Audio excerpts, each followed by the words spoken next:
Good evening and thank you for joining us tonight. I'm Cymphanie Sherman. We start out tonight in a code red. Let's head right over to Chief Meteorologist Cheryl Lemke. Cheryl, what can we expect with tonight's storms?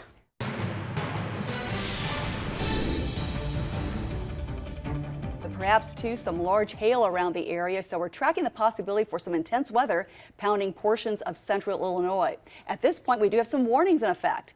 Now, our latest live Doppler radar showing things are still pretty quiet, especially for areas closer towards the I-57 corridor, but things have been really getting pretty active today across the western part of our state, and we've had several warnings right now, and at this point, we still have some warnings in effect for Cass and Mason counties until 6:15, so right around the city of Havana. Then we've been also tracking another cluster of some stronger thunderstorms diving a little bit farther to the south and east, so a warning right now for Greene County until 6:45. So again, several clusters of showers and storms. So far this afternoon, they have had a history of producing some hail. In fact, around Quincy, we had reports of some quarter-size and even half-dollar-size hailstones. They're generally moving off to the east-southeast, so putting a tracker in these thunderstorms looks as if they should be impacting Jacksonville around 6:24, around Whitehall at 6:41, and perhaps if they hold together, about 7:05 impacting the city of Springfield. So again, some thunderstorms coming in from west to east, working their way across the state. And a reminder, we're still under a severe thunderstorm watch all the way till 11 o'clock tonight, meaning conditions are favorable for more strong thunderstorms at least through 11 o'clock.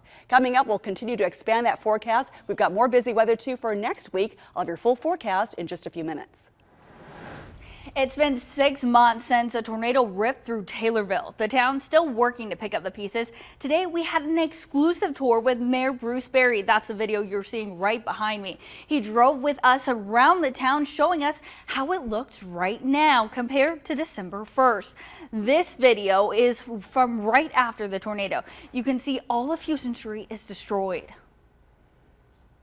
First couple months we were busy picking up tree limbs and home debris and things like that. Now we're basically in the rebuilding process.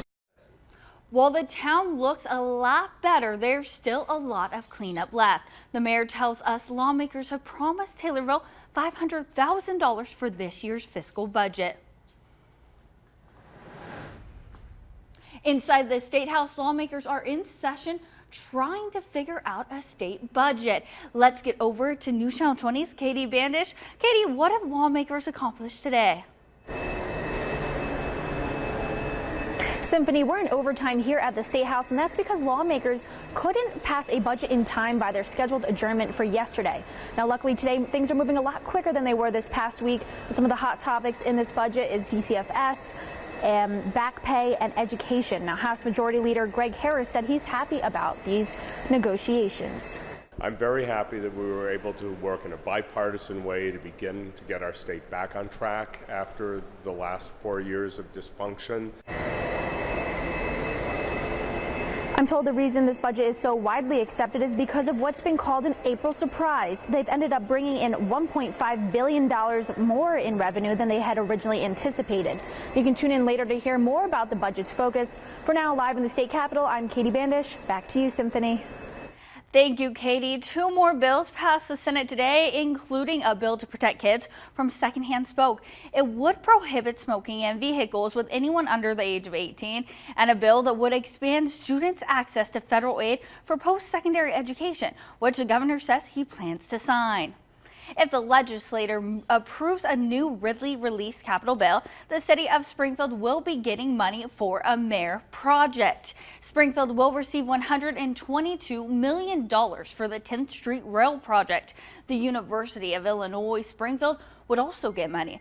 This bill includes $35 million that the school requested to build a new library. And the Reproductive Health Act passed the Senate late last night, and Governor Pritzker says he will sign it. The bill protects the rights of all people to have access to reproductive health care. This while other states across the nation are implementing abortion bans. Pritzker released the following statement.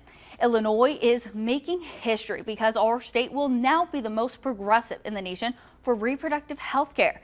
In Illinois, we trust women to make the most personal and fundamental decisions of their lives.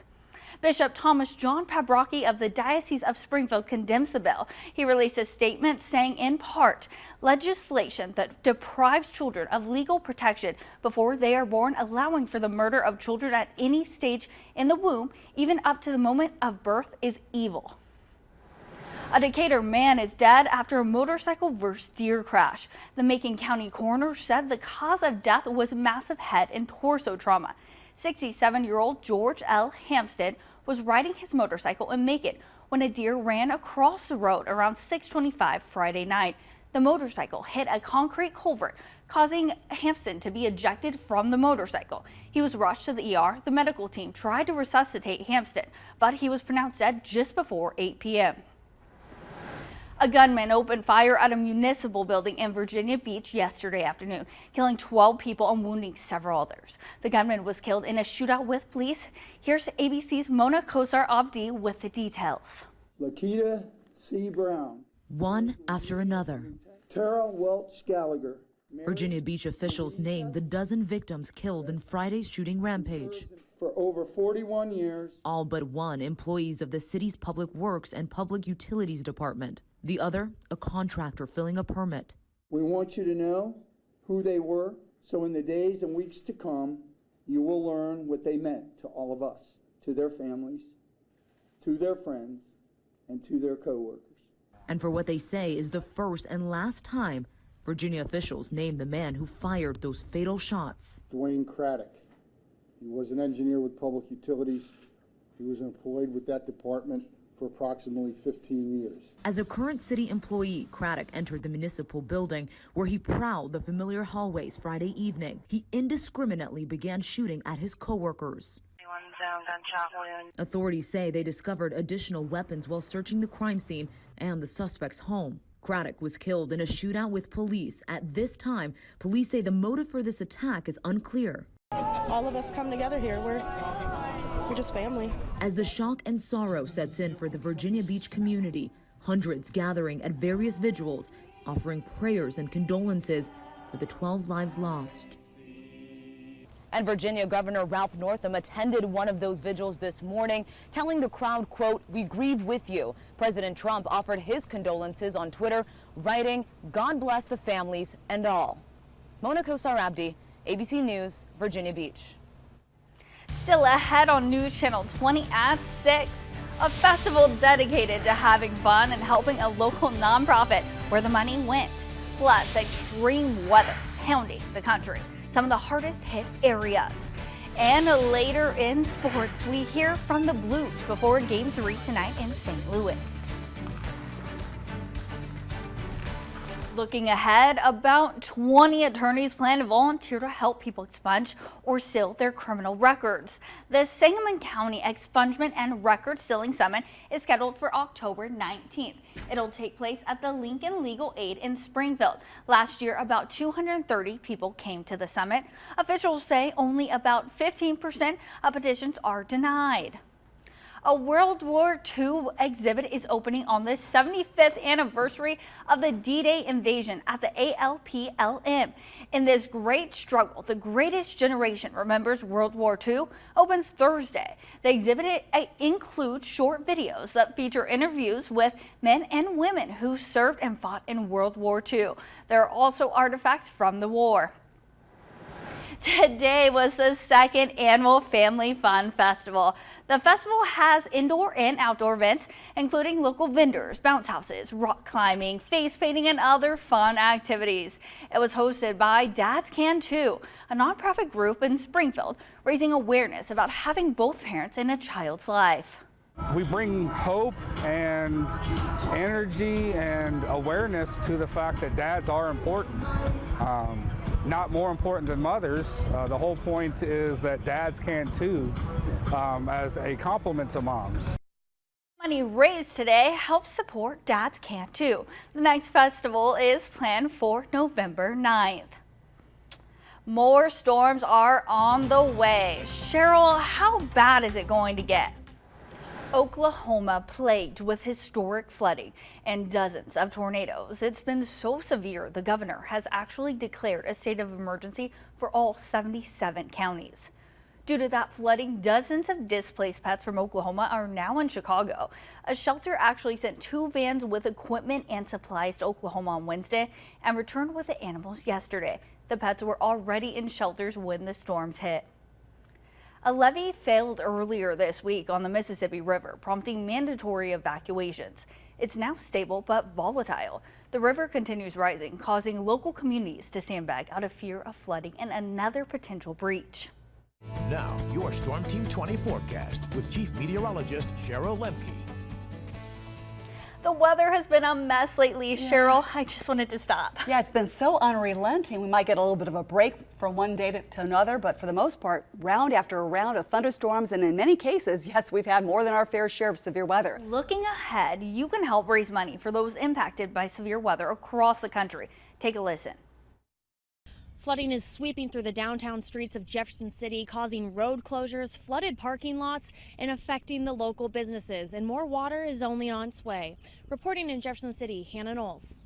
I'm in Ponca City, Oklahoma, where flooding continues to threaten this small town community. Authorities say already a dozen families have been displaced, and more rain in the coming days could continue to cause problems here. And as far as damage goes, it's a waiting game until the water recedes to see how bad it all really is. In Ponca City, I'm Erica Stanish. To donate, head to newschannel20.com and click Sinclair Cares Day of Giving. This week on Full Measure, it's becoming almost impossible to believe your own eyes. The incredible world of deep fakes and how they could cause dire consequences for all of us. Plus, the crisis of homelessness and drug abuse is present in many cities. One reporter put a spotlight on Seattle and is searching for solutions. And we take the pulse of people in the Lone Star State when it comes to the politics of socialism. Those stories and more this week on Full Measure. You can watch Full Measure every Sunday at 9 a.m. Coming up next in sports, we have highlights from the Class 3A baseball sectional title game between Glenwood and Effingham. My, oh my, I'm not looking forward to more storms. Cheryl, what can we expect? We just can't seem to catch a break, can we? Yeah, we've got a broken band of thunderstorms right now that we're tracking, mainly running around the Havana, Beardstown area, all the way down towards around just south of Winchester. Multiple warnings are still in effect, including Cass and Morgan, down towards Greene County, so heads up. These thunderstorms have had a history of producing hail and strong wind gusts. We'll catch a break, though, by tomorrow. Monday, too, kind of quiet. Then the back half of the week, here we go again, more thunderstorms, and some of these could pack some very heavy amounts of rainfall. Unfortunately, that means more flooding, perhaps. Well, that's our time on News Channel 20 at 6. Thanks for watching. We'll see you back at 10.